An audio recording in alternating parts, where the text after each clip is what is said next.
During my grandson's birthday, I realized my chair was missing. My daughter-in-law grinned. Oops, we miscounted. Everyone laughed while I sat in silence. I got up, left quietly and canceled the checks. I was the one covering the costs. There are moments in life that shatter your illusions, moments where you realize the people you've poured your heart and soul, and your life savings, into see you as nothing more than an open ATM. For me, that moment arrived at my grandson's 8th birthday party, when I discovered my seat at the family table was conspicuously missing. I should have known something was off the second I stepped into that backyard. Everything was picture perfect.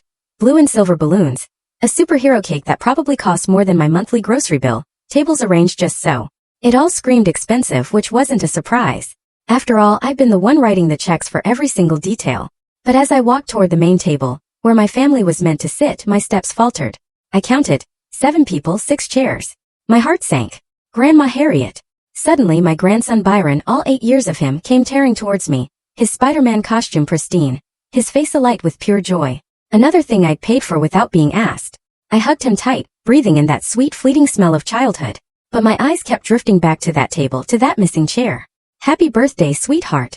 I whispered into his hair. Are you having a good party? The best, he beamed. Did you see the bounce house?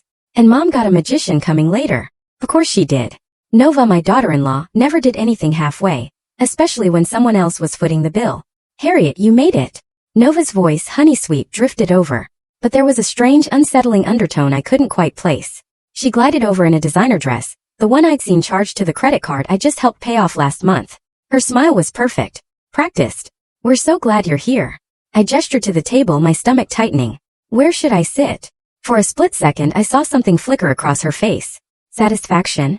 Then a gasp. Her manicured hand flew to her chest. Oh my goodness, I'm so embarrassed. We must have miscounted when we set up. Miscounted. As if I were some last-minute addition, an afterthought they'd simply forgotten to plan for. It's fine, I heard myself say, though my chest felt tight with a familiar ache. I can grab a chair from. No, don't be silly. Nova waved her hand dismissively. There are plenty of seats at the other tables. You'll be more comfortable there anyway. Closer to the bar. She laughed and a few adults chuckled along, their eyes politely avoiding mine. My son David appeared at her elbow, his arm sliding around her waist in that automatic familiar way. He glanced at the table, then at me. I waited. I waited for him to say something, to ask why his own mother didn't have a seat with the family. Instead, he just offered a weak, apologetic smile. Sorry, Mom. You know how party planning gets crazy. Nova's been so stressed trying to make everything perfect for Byron. Stressed? Planning a party with my money had stressed her? I stood there feeling like an eternity had passed, though it was only seconds. Other guests were arriving, parents I didn't know, dropping off children who would eat cake I'd paid for, while the birthday boy's grandmother was relegated to sitting with strangers. Of course, I said quietly. I understand. But I didn't understand. Not really. What I understood was that this wasn't an accident. The chairs had been counted carefully. 6 for the people who mattered. None for the woman who made it all possible. I walked to one of the smaller tables, setting my purse down next to a woman I'd never met. She offered a polite smile and went back to her phone. Around me the party swirled. Children shrieked with delight. Adults clustered, wine glasses in hand, chatting about soccer schedules and vacation plans. From my lonely seat, I could see the family table clearly. Nova held court, gesturing animatedly, telling some story that had everyone roaring with laughter. David nodded along, completely absorbed in his wife's performance. Byron sat between them, happy and oblivious, the little prince of this carefully orchestrated kingdom. And I sat alone watching it all from the outside. My phone felt heavy in my purse. I pulled it out, my fingers trembling slightly as I opened my banking app. The automatic transfers glowed on the screen like glaring accusations. Mortgage payment, car payments, Byron's school tuition, Nova's credit card, payment after payment, month after month, year after year. All this time I thought I was helping. I thought I was being a good mother, a good grandmother. I thought my money was buying me a place in this family. Instead, it had bought me invisibility. The magician arrived to thunderous applause. As he sat up, Nova stood, clinking her wine glass with a fork. Everyone, can I have your attention? I just want to thank you all for being here to celebrate our Byron's special day. This party wouldn't have been possible without. She paused, her eyes scanning the crowd until they found mine. The smile never wavered. Without all the love and support from family and friends. Love and support. Not a single word about who had actually made it possible. I sat through the magic show, through the cake cutting, through the endless rounds of happy birthday. I watched my grandson blow out his candles and make a wish, probably for more toys or video games, things that money could buy. When the party finally wound down, and parents began collecting their sugar-high children, I approached Byron to say goodbye. He hugged me fiercely, chocolate frosting smeared on his cheek. Thank you for my present, Grandma. I love the Lego set. You're welcome, baby. I kissed the top of his head, breathing him in one more time. Then I looked up. Nova was watching us, her expression unreadable. Thanks for coming, Harriet, she said, her voice perfectly cordial. I'm sorry about the seating mix-up. Mix-up? The word tasted bitter in my mouth. I drove home in silence, my mind replaying every excruciating moment of the afternoon. By the time I pulled into my driveway, a strange, resolute calm had settled over me. I wasn't angry anymore. I wasn't hurt. I was done. Inside my house, I sat at my kitchen table with my laptop and began scrolling through my bank account. Transfer after transfer, payment after payment. Thousands of dollars flowing out every month to support a family that couldn't be bothered to save me a chair. I started with the mortgage payment. Canceled. Then the car payments. Canceled. One by one, I methodically deleted every automatic transfer, every recurring payment, every financial tie that bound me to people who saw me as nothing more than an open checkbook. When I was finished, I closed the laptop and sat back. Tomorrow they would start to understand exactly what my love and support had been worth. And for the first time in years I smiled. 3 days later the first call came. I was watering my small garden when my phone buzzed with David's name on the screen. I let it ring through to voicemail. They appreciated the care I gave them at least. But the calls kept coming. David, Nova, even Byron's school, probably wondering why the tuition payment was late. I ignored them all. Instead I spent the evening with a bottle of wine and a calculator, doing something I should have done years ago. Adding up exactly how much my family love had cost me. The numbers were staggering. Started small the way these things always do. When David and Nova first married 15 years ago, they were young and struggling. Just help with the wedding, David had said. Just the deposit on the house. Just until we get on our feet. 15 years later they were still on my feet. Mortgage payment. $2,347 a month. I'd been paying it for 8 years, ever since David's contracting business had hit a rough patch that never seemed to end. Nova's car payment. $651 a month for that luxury SUV she insisted she needed for safety when Byron was born. David's truck payment. $492 a month, because apparently contractors needed vehicles that cost more than some people's houses. Byron's private school tuition. $1,200 a month, because public school wasn't good enough for Nova's precious son. Utilities for their house. $300 to $400 a month, depending on how much Nova ran the AC. Insurance payments. Another $400 a month. Groceries. Nova had gotten into the habit of texting me photos of her receipts, always with some excuse about unexpected expenses. Usually $800 to $1,000 a month. Credit card payments. This was the one that made my hands shake. Nova's shopping habits had racked up debt that I'd been quietly paying down for years. Another $500 a month minimum on balances that never seemed to shrink. Vacations. The family trips to Disney World, the beach house rentals, the weekend getaways Nova posted about constantly on social media. Always so grateful for family who support our adventures. Another $8,100 a month when averaged over the year. Medical expenses. Clothing. Home repairs and improvements. It's an investment in the house, Mom, David would say, as if I'd ever see a penny of that investment back. When I finally reached the bottom of my calculations, I stared at the number until my eyes watered. Over the past 5 years alone, I had given them $387,000. Nearly $400,000 of my late husband's life insurance, my savings, my retirement fund. For what? To sit alone at a stranger's table while they laughed with their friends? I poured another glass of wine and kept digging. There were the smaller things too, the ones that added up without me really noticing. Birthday gifts that cost hundreds. Christmas presents that grew more expensive each year. Easter baskets that looked like toy store explosions. Halloween costumes that cost more than most people's monthly grocery budget. Then there were Nova's emergencies. The new laptop, the broken water heater, Byron's surgery deductible. Always urgent, always necessary, always paid for by Grandma Harriet. I thought about my friends at the senior center, women my age, who talked about budgeting their medications and choosing between heating and groceries. Meanwhile, I'd been funding a lifestyle that most people half my age couldn't afford, for people who couldn't even ensure I had a place to sit at their table. The really bitter part was how they'd made me complicit in my own exploitation. Nova was brilliant at making her requests sound like favors to me. I know how much you love spoiling Byron, she'd say, hinting about some expensive toy. We just want to make sure he knows how generous his grandmother is. Or when she needed money for herself. I saw this dress that would be perfect for Byron's school play, but it's a little out of our budget right now. You probably think I'm silly for caring so much about how I look, but I want Byron to be proud of his mom. She'd made me feel like the generous grandmother, the woman who could afford to help, the family member who loved them all so much she wanted to share her good fortune. What I really was, I now realized, was an ATM with feelings. David had been just as manipulative but in a different way. He played the struggling son card. The man trying to provide for his family despite economic hardships that somehow never ended. I hate asking, Mom, he'd say. But Byron's counting on this vacation, and Nova's been working so hard. As if I were the solution to problems they created themselves. The worst part was that I'd bought into it all. I felt useful, needed, important. Every payment had felt like love. Like I was taking care of my family, the way a good mother and grandmother should. I'd even felt proud when Nova posted photos of their beautiful home, their happy family, their perfect life. Look what love can build, I'd think to myself. What I'd built was a prison of my own generosity.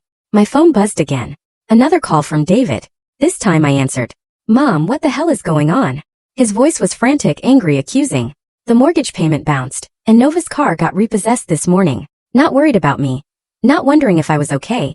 Just angry that the money had stopped flowing. Hello, David, I said calmly. How are you? How am I? Mom, we're in crisis mode here. The bank called about the mortgage. The school wants Byron's tuition. And Nova's crying because they took her car right out of the grocery store parking lot. What happened to the transfers? I took a sip of wine, looking out at my garden where the evening light was turning everything golden. I canceled them. Silence. You canceled them? What do you mean you canceled them? I mean I went into my bank account and stopped all the automatic payments. It's quite simple, really. But you can't just do that. We depend on that money. And there it was. The truth he'd never said out loud before. We depend on that money. I know you do, I said quietly. That's the problem. Mom, look, if this is about the seating thing at Byron's party, Nova explained that was just a mistake. She feels terrible about it. A mistake. Even now he was lying to protect her. Or maybe he'd actually convinced himself it was true. This isn't about one party, David. This is about the fact that you've both become so comfortable taking my money that you've forgotten I'm a person, not a bank account. That's not fair, Mom. We appreciate everything you do. Do you? I interrupted. Because from where I sit, I'm only valuable when I'm useful. When did you last call me just to see how I was doing? When did you last invite me over for dinner that you paid for? When did you last treat me like your mother instead of your financial advisor? He was quiet for a long moment. Then, Mom, you're being dramatic. We love you. You know that. But you can't just cut us off like this. We have obligations, responsibilities. So do I said. And my first responsibility is to myself. I hung up before he could respond. Within minutes, my phone was buzzing with text messages. Nova had joined the conversation now, and her messages were less diplomatic than David's call had been. Harriet, I don't know what's gotten into you, but this is cruel and unfair. Byron is going to suffer because of your selfishness. We never asked you to help us. You offered. You can't just change your mind and destroy our lives. I'm calling your doctor. This isn't normal behavior. You're not thinking clearly. I read each message with growing amazement. In Nova's mind, I was the one being unreasonable. I was the one being cruel. After years of taking my money and treating me like a second-class family member, she genuinely believed she was the victim here. But it was her last message that made me laugh out loud. What are we supposed to tell Byron when we have to take him out of his school and sell the house? What were they supposed to tell Byron? Maybe they could start with the truth, that they'd lived beyond their means for years, funded by a grandmother they'd taken for granted until the money dried up. Or maybe they could tell him that actions have consequences, and that treating people badly eventually catches up with you. As I got ready for bed that night, I felt something I hadn't experienced in years, peace. For the first time in decades, I wasn't worried about anyone else's problems, anyone else's needs, anyone else's crisis. Tomorrow I knew they'd escalate. Nova would probably show up at my door. David would keep calling. They'd try guilt, anger, manipulation. Every tool they'd used successfully for years. But I wasn't the same woman who'd left Byron's party 3 days ago. That woman had been desperate to belong, willing to pay any price for a place in her family. This woman had learned the difference between being loved and being used. And she was never going back. Nova arrived at my door exactly 1 week after I'd canceled the payments. I watched through my living room window as she got out of a taxi. Apparently, she hadn't managed to get another car yet. Taking several deep breaths before stepping out, she dressed for battle. The black dress that always made her look serious and responsible, minimal makeup to appear vulnerable, her hair pulled back in a way that screamed, I'm a struggling mother. I let her knock 3 times before I answered. When I opened the door, her face immediately crumpled into what I'd learned to recognize as her performance tears, the ones that came on command whenever she needed something. Harriet, thank God you're home. We need to talk. I didn't invite her in. Instead, I stepped out onto my front porch, crossing my arms as I faced her. What can I do for you, Nova? The question seemed to throw her off balance. She'd probably expected me to usher her inside, offer her tea, ask what was wrong. That's what the old Harriet would have done. What can I do for you? She repeated, her voice rising with indignation. Harriet, you're destroying our family. Byron cried himself to sleep last night because we had to tell him he might have to change schools. Is that what you wanted? To hurt an innocent child? There it was, the Byron card. She'd always known exactly which buttons to push, and my grandson had always been her most effective weapon. What I want, I said calmly, is for you and David to take responsibility for your own lives. Nova's face flushed red. Responsibility? We've been working our asses off trying to build a life for our son. You think this has been easy for us asking for help? You think we enjoyed having to depend on you? The lie was so brazen it took my breath away. You enjoyed it enough to do it for 15 years. We didn't have a choice, she screamed. I noticed my neighbor, Mrs. Patterson, pause while getting her mail, clearly listening. Nova noticed too and lowered her voice, but the venom remained. David's business has been struggling since the recession. I've been working part-time so I could be there for Byron. We've been doing our best with what we have. And what you have, I said quietly, has always included my money. So much so that you forgot it wasn't actually yours. Nova's mask finally slipped completely. You offered. Every single time you offered. You said you wanted to help. You said you loved taking care of your family. Don't act like we forced you. She was right, of course. I had offered. But what she conveniently forgot was how those offers had come about. The hints, the sighs, the carefully crafted stories about Byron's disappointments or their struggles. The way she'd made me feel selfish if I didn't immediately solve their problems with my checkbook. You're right, I said. For a moment she looked relieved. I did offer. And now I'm unoffering. Her face went white. You can't do this to us. We have obligations. Contracts. The mortgage company doesn't care about your hurt feelings, Harriet. They want their money. Then you'd better figure out how to give it to them. With what? She shrieked, abandoning all pretense of control. David's barely making enough to cover groceries, and my job pays peanuts. You know our situation. You've always known our situation. And there was the crux of it. I had always known their situation, which was that they'd built a lifestyle they couldn't afford and expected me to fund it indefinitely. They'd never even tried to live within their means because they'd never had to. Maybe you should get a better job, I suggested. Maybe David should expand his business or find additional work. Maybe you should move to a house you can actually afford. Nova stared at me like I'd suggested they move to Mars. We can't just uproot Byron. His whole life is here. His school, his friends, his activities. And David can't just magically make more money appear. But I can. I asked. Is that it, Nova? David can't make more money, but Grandma Harriet can just keep writing checks forever. That's different. You're retired. You don't have the same pressures we do. Your house is paid off. You don't have a child to think about. I have a grandson to think about, I interrupted. And what I think about is what kind of man he's going to become if he grows up watching his parents take advantage of an elderly woman and call it love. The words hit her like a physical blow. For a moment she was speechless. Then the tears started again, but these looked real. How can you say that? We love you, Harriet. Byron adores you. You're his grandmother. And yet you didn't save me a seat at his birthday party. She flinched. That was a mistake. I told you we miscounted. Stop. My voice was sharper than I'd intended. Stop lying to me, Nova. Stop lying to yourself. You didn't miscount anything. You deliberately excluded me because you've gotten so comfortable seeing me as a wallet that you forgot I'm a person. We stared at each other across the chasm that had opened between us. I could see her calculating, trying to figure out what approach might work. The tears weren't effective. Anger had backfired. Guilt wasn't landing. What was left? Fine, she said finally, her voice cold. You want to play hardball? Let's play hardball. You cut us off and you'll lose Byron. You'll lose your son. You'll lose your whole family, Harriet. Is your pride really worth more than that? The threat hung in the air between us like a loaded gun. She was betting that my love for Byron would override everything else, that I'd cave rather than risk losing access to my grandson. 6 months ago she would have been right. If loving Byron means funding your lifestyle, I said quietly, then maybe I need to love him from a distance until he's old enough to understand the difference. Nova's mouth fell open. She'd played her ace and I'd called her bluff. You're going to regret this, she said, backing toward the taxi. You're going to regret this so much. When you're sitting alone in this house with no family, no grandson, no one who cares about you. Remember that you chose this. I watched her get into the taxi and drive away, my heart hammering against my ribs. The threat she'd made wasn't empty. She absolutely would try to keep Byron away from me.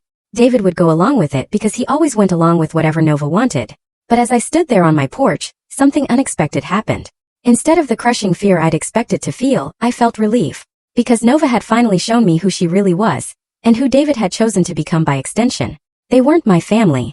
They were people who'd been using me. And when I stopped being useful, they'd shown their true colors immediately.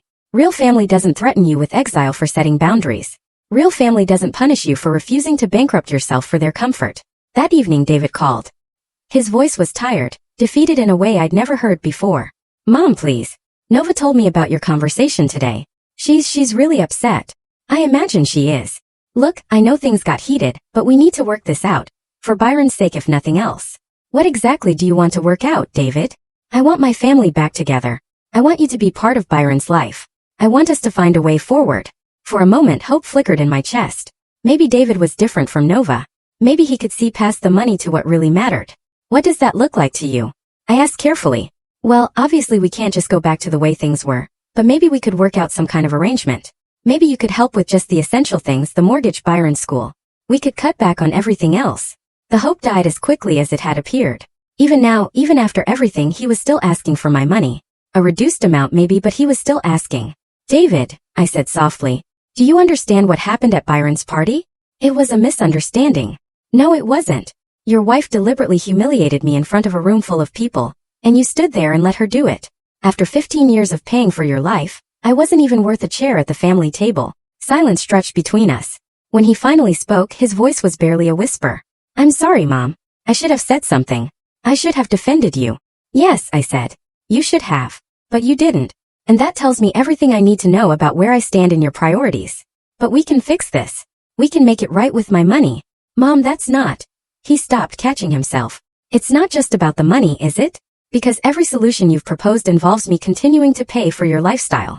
I could hear Nova in the background, her voice sharp and urgent, though I couldn't make out the words. I have to go, David said abruptly. But Mom, please think about what you're doing. Please think about Byron. The line went dead.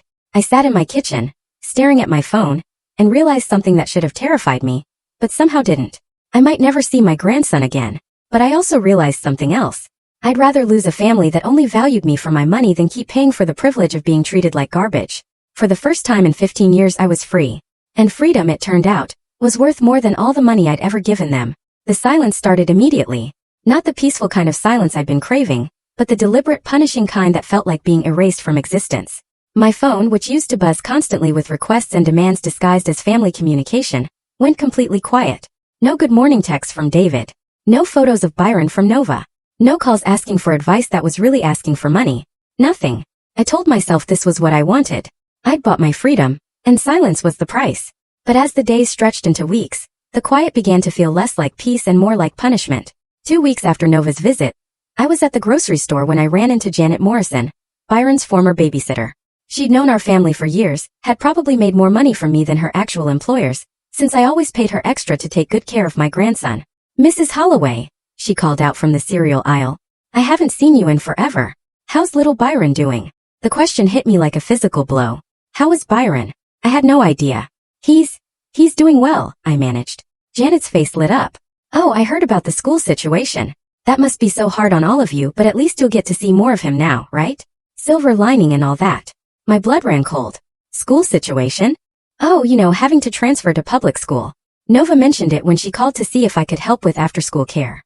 She said it was just temporary while you all figured things out financially. Janet's expression suddenly shifted as she registered my confusion.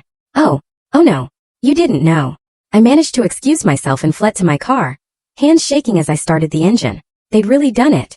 They'd taken Byron out of his school, the school I'd been paying for, the school he loved, and I was learning about it from a teenager in the cereal aisle. That evening, I did something I hadn't done in 3 weeks. I drove by their house. What I saw made my chest tight with grief. The for sale sign on the front lawn was bad enough, but it was the details that broke my heart. Nova's flower boxes, once overflowing with expensive annuals, were brown and dead. The lawn, usually maintained by a service I'd paid for, was overgrown and patchy. David's truck wasn't in the driveway, probably repossessed like Nova's car. But worst of all was Byron. I could see him through the living room window, sitting alone on the floor in front of the television. The room looked wrong, somehow emptier. They must have sold furniture. I sat in my car across the street, watching my grandson's small figure, and felt like the worst person in the world. This was my fault. I'd done this to him. My phone buzzed with a Facebook notification, something I rarely checked anymore. But tonight, for some reason, I opened it. Nova had posted a photo of Byron at what looked like a school carnival. He was smiling, but it was a forced smile, the kind children learn to wear when adults ask them to pose. The caption made my stomach churn. Byron being brave at his new school's fall festival. Some changes are hard, but we're grateful for the fresh start, and the people who truly care about our family. Blessed new beginnings. #RealFamily. The comments below were a mix of support and curiosity. What happened? asked one friend. Why did you switch schools? Nova's response was swift and pointed. Sometimes you find out who your real family is. We're learning to depend on ourselves and the people who actually love us unconditionally. The implication was clear. I was the conditional one. I was the one who'd abandoned them. In Nova's version of events, I was the villain who'd pulled support from an innocent family struggling to make ends meet. I scrolled through more posts, each one a carefully crafted narrative of their hardship.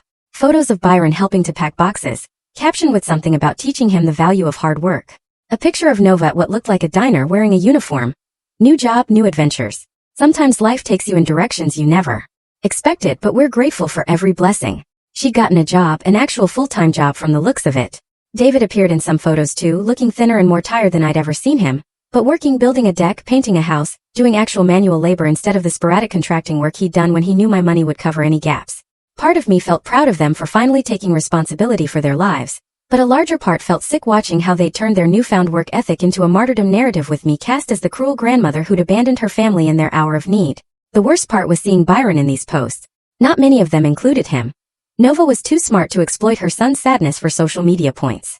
But when he did appear, he looked smaller, somehow quieter.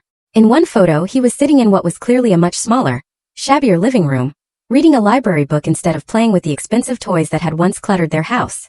I wanted to call him, to hear his voice, to tell him that Grandma missed him and loved him. But Nova had made it clear that contact would only happen on her terms, and her terms seemed to be never.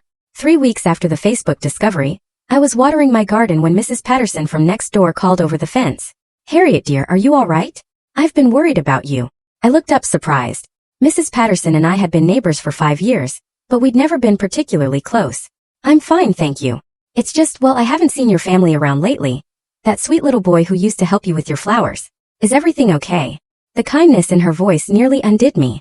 "We're taking a break from each other," I managed. She nodded knowingly. "Family can be complicated. My daughter and I went through a rough patch a few years back. Sometimes space is healthy, even when it hurts." "How long were you taking space?" "About 6 months. Longest 6 months of my life. But we needed it. Sometimes you have to lose people to realize what you actually mean to each other." That night I lay in bed thinking about Mrs. Patterson's words. 6 months. Could I survive 6 months of this silence? What if it lasted longer? What if Byron forgot about me entirely? But then I thought about that birthday party, about sitting alone while Nova held court at the family table. I thought about 15 years of payments, 15 years of being taken for granted, 15 years of being valued only for what I could provide. Maybe some losses were worth the pain. The next morning brought an unexpected visitor. Through my peephole, I saw a woman I didn't recognize. Middle-aged, professionally dressed, with a kind but serious expression. "Mrs. Holloway, my name is Sarah Chun. I'm a social worker with Child Protective Services." My blood turned to ice. I opened the door with trembling hands. "Is Byron okay?" "Byron is fine," she assured me quickly. "May I come in? I'd like to ask you a few questions." We sat in my living room, and Sarah pulled out a small notebook.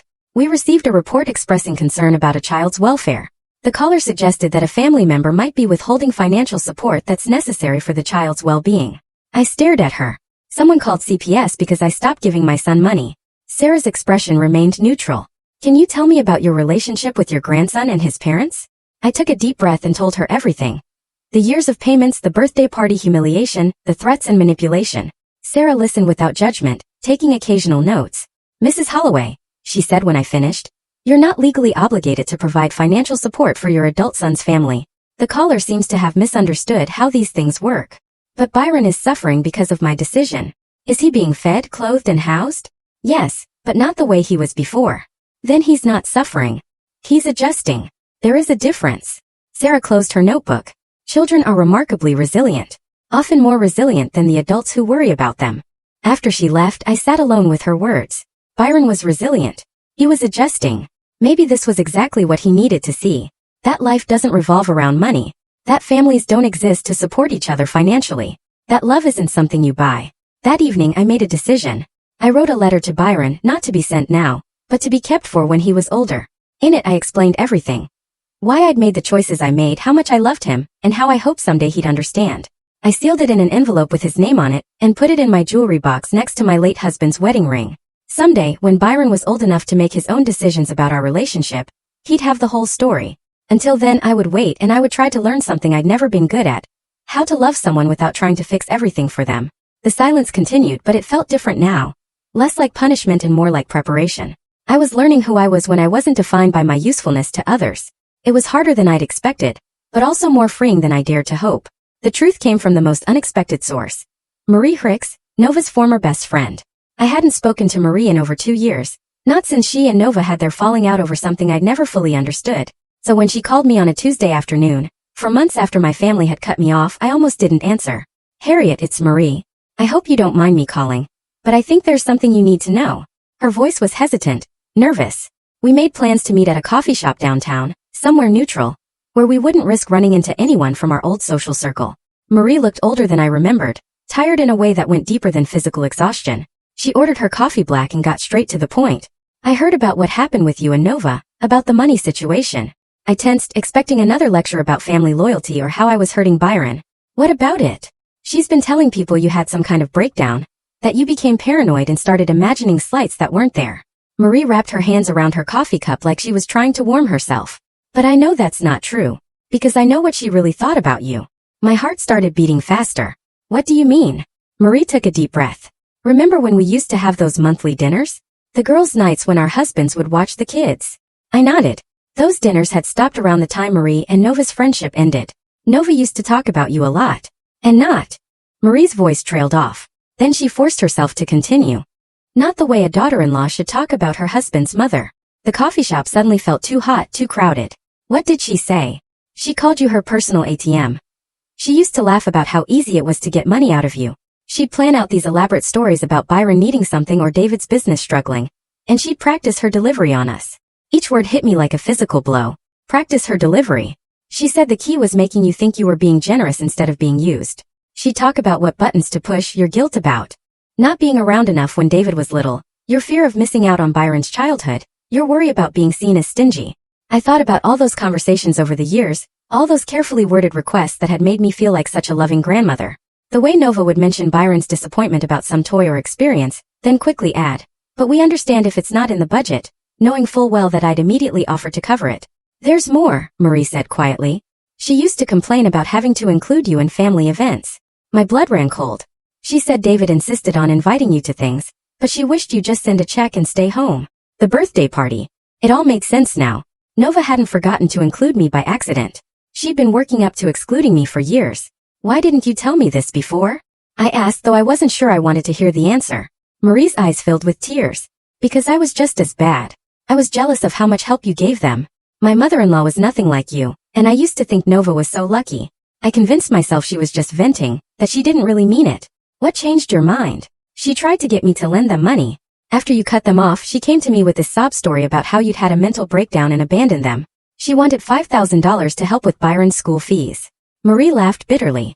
"When I said I didn't have that kind of money, she suggested I could take out a credit card cash advance. That's when I realized she really would use anyone." I sat there processing this information, feeling sick and validated at the same time. Sick because the woman I treated like a daughter had been laughing at me behind my back for years. Validated because my instincts about the birthday party had been right. It wasn't an accident or a misunderstanding. It was deliberate cruelty. "There's something else," Marie said about David. I braced myself. He knew about what Nova said, about how she really felt about you. He was there for most of those dinners. The last piece of my heart that had been holding out hope for my son crumbled. It was one thing to be weak, to be manipulated by a controlling wife. It was another thing entirely to sit there while that wife mocked and planned to exploit his own mother. "He never said anything," I whispered. "He laughed, Harriet. He thought it was funny how good Nova was at managing you." I excused myself and went to the bathroom where I promptly threw up. When I came back, Marie was crying. "I'm so sorry," she said. "I should have told you years ago. I should have been a better friend." I sat down heavily, feeling like I'd aged a decade in the span of an hour. "Thank you for telling me now. For what it's worth, I think you did the right thing, cutting them off. I mean, maybe they'll learn something from having to take care of themselves." But as I drove home, I wasn't thinking about whether David and Nova would learn anything. I was thinking about Byron and whether he was learning the wrong lessons about family, about love, about what people owed each other. That evening, I did something I hadn't done since this whole mess started. I drove by their old house. The new owners had already moved in, and the place looked completely different. The dead flower boxes were gone, replaced with simple, tasteful landscaping. Children's bicycles sat in the driveway. A different family was making different memories there. I found myself wondering where David and Nova were living now, what Byron's new school was like, whether he missed his old life or was adapting the way children do. Part of me wanted to find out, to drive around until I spotted David's truck or saw Nova's new car. But what would be the point? Instead, I went home and pulled out the letter I'd written to Byron months earlier. I read it again, then added a new paragraph. Your parents made choices, Byron, and so did I. I chose to stop letting them take advantage of me, even though I knew it would hurt you in the short term. I hope someday you'll understand that enabling someone isn't the same as loving them, and that the hardest thing about real love is sometimes knowing when to step back and let people face the consequences of their own decisions. I sealed the letter again and put it back in my jewelry box. Then I sat down with a glass of wine and really thought about my life for the first time in years. Who was I when I wasn't defined by my usefulness to David and Nova? What did I actually want to do with my time, my money, my energy? The answers came slowly, but they came. I wanted to travel to places I'd always put off visiting because family obligations came first. I wanted to take art classes, something I'd loved in college but abandoned when life got complicated. I wanted to volunteer somewhere that actually appreciated my help instead of taking it for granted. I wanted to build a life that was mine, not an extension of someone else's needs and wants. The revelation of Nova's true feelings had hurt, but it had also freed me from any lingering guilt about my decision. I hadn't abandoned my family. I'd stopped enabling people who saw me as nothing more than a source of funding. There was a difference, and for the first time since that birthday party, I felt truly at peace with my choice. The silence from David and Nova continued, but it no longer felt like punishment. Felt like freedom. And freedom, I was learning, was worth more than all the gratitude money could buy. 1 year later, I was in my kitchen making tea when the doorbell rang. Through the window, I saw a figure I didn't immediately recognize.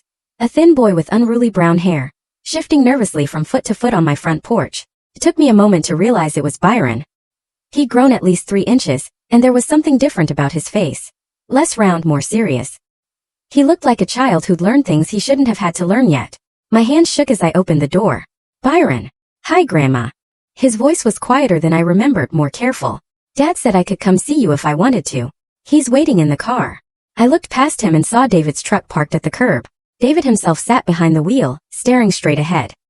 He didn't wave or acknowledge me, but he'd brought Byron here. That had to mean something. Would you like to come in? I asked, stepping aside. Byron nodded and followed me into the living room. He perched on the edge of the couch like he was ready to run at any moment, and my heart broke a little at how uncertain he seemed. How are you, sweetheart? I'm okay. The automatic response of a child who'd learned not to complain. I like my new school. It's smaller than my old one, but it's okay. And your mom and dad? Byron's expression shuddered slightly. They're okay too. Dad works a lot now. Mom works at a restaurant. She's really tired all the time. I wanted to ask a million questions, but something about Byron's careful answers warned me to go slow. Instead I said, Are you hungry? I could make you a sandwich. A ghost of a smile crossed his face. Do you still have those cookies? The ones with the chocolate chips? I think I can find some. I'd actually baked a batch just last week, hoping foolishly that somehow Byron might show up to eat them. In the kitchen, as I arranged cookies on a plate, Byron wandered around my house like he was reacquainting himself with a place from a dream. He stopped in front of my refrigerator, where I used to display all his school pictures and artwork. You took them down, he said quietly. The photos. I packed them away months ago because looking at them hurt too much. I thought you might not want me to have them anymore. Byron considered this with the gravity of someone much older than 9. Can I see them? I retrieved the box from my bedroom closet and spread the pictures across my kitchen table. Byron studied them intently, picking up a drawing he'd made in first grade of our family. Stick figures holding hands under a bright yellow sun. I remember making this, he said. You put it on your refrigerator right away. It was beautiful. It still is. Byron set the drawing down and looked at me directly for the first time since he'd arrived. Mom says you stopped loving us. The words hit me like a physical blow. I sat down across from him, choosing my response carefully. What do you think? I think. Byron paused, biting his lip the way he always did when he was thinking hard. I think maybe you just got tired of being sad. The wisdom in his simple statement took my breath away. What makes you think I was sad? You always looked sad at our house. Even when you were smiling, like when you gave me presents or came to my games, you looked happy, but also sad underneath. I had to swallow hard before I could speak. You're very observant. Mom and Dad used to fight about you sometimes. After you left, Dad said Mom was mean to you. And Mom said you were mean first, but I don't think you're mean, Grandma. What do you think? Byron picked up a cookie and took a small bite, clearly organizing his thoughts. I think grown-ups make things too complicated. I missed you, but Mom said you didn't want to see me anymore because you were mad at her and Dad. That's not true, Byron. I wanted to see you every single day. Then why didn't you call me? The question I'd been dreading. How do you explain to a 9-year-old that his parents had used him as a weapon? That love sometimes means stepping back instead of fighting. Because I thought it might make things harder for you. Sometimes adults have to make decisions that don't feel good, but might be better in the long run. Byron nodded solemnly. Like when you made Dad get a real job. The comment caught me off guard. What do you mean? Dad works really hard now. He gets up early and comes home tired, but he's, I don't know, different, less worried all the time. And Mom too. She complains about her job, but she seems prouder than before. I studied my grandson's face, seeing maturity there that hadn't existed a year ago. Are you proud of them? Yeah, Byron said without hesitation. It was scary at first when we had to move and change schools and everything, but now it feels more real, I guess. Like we're doing it ourselves instead of. He trailed off. Instead of what? Instead of pretending. The word hung in the air between us. This child had understood something that had taken me years to figure out. That the life I'd been funding wasn't real. It was a performance, a beautiful illusion built on someone else's foundation. Byron, I said carefully, do you understand why I stopped helping with money? He nodded. Because they were being mean to you and because they needed to learn how to take care of themselves. Are you angry with me? Byron considered this seriously. I was at first. I missed my old room and my old school and having money for things I wanted. But then I realized I still had everything important. Like what? Like Mom and Dad and my friends. I made new ones. And books from the library instead of always buying new ones. And he smiled shyly.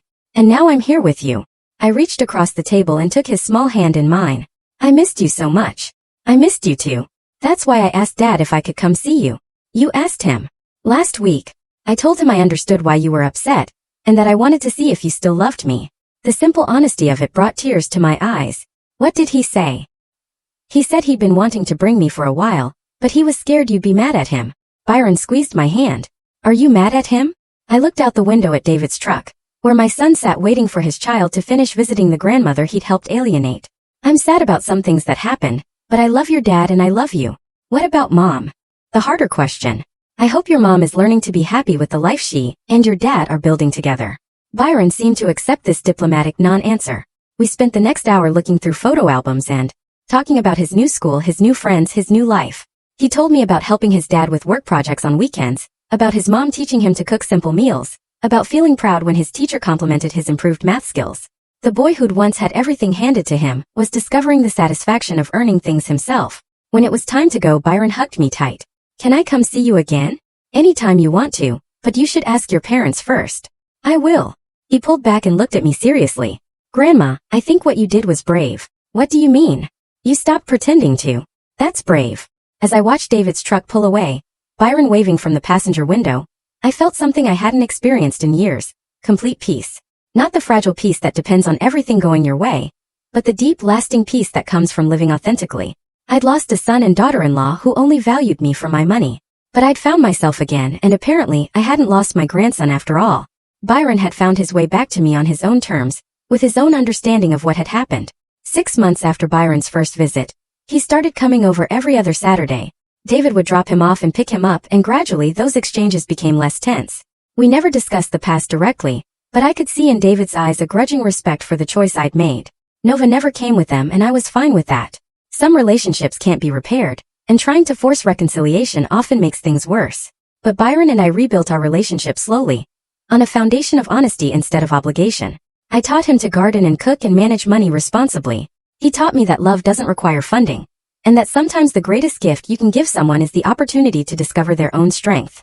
On my 70th birthday, Byron gave me a card he'd made himself. Inside, in his careful handwriting, were the words, "Thank you for teaching me that real love doesn't cost anything." I kept that card next to the letter I'd written him during our separation. The letter I'd never had to give him because he'd figured out the truth all by himself. That night I sat on my back porch with a glass of wine, listening to the sounds of my neighbors living their lives. Mrs. Patterson called over the fence to ask how my birthday had been. A young family down the street was having a barbecue, their laughter drifting through the evening air. I was alone, but I wasn't lonely. I was free, but I wasn't isolated. I had learned the difference between being loved and being used, and I had chosen love, even when it meant losing people who couldn't tell the difference. The woman who'd sat silently at that birthday party, too afraid to demand the respect she deserved, was gone. In her place was someone stronger, someone who understood that you can't buy your way into a family that truly loves you, because a family that truly loves you would never make you try.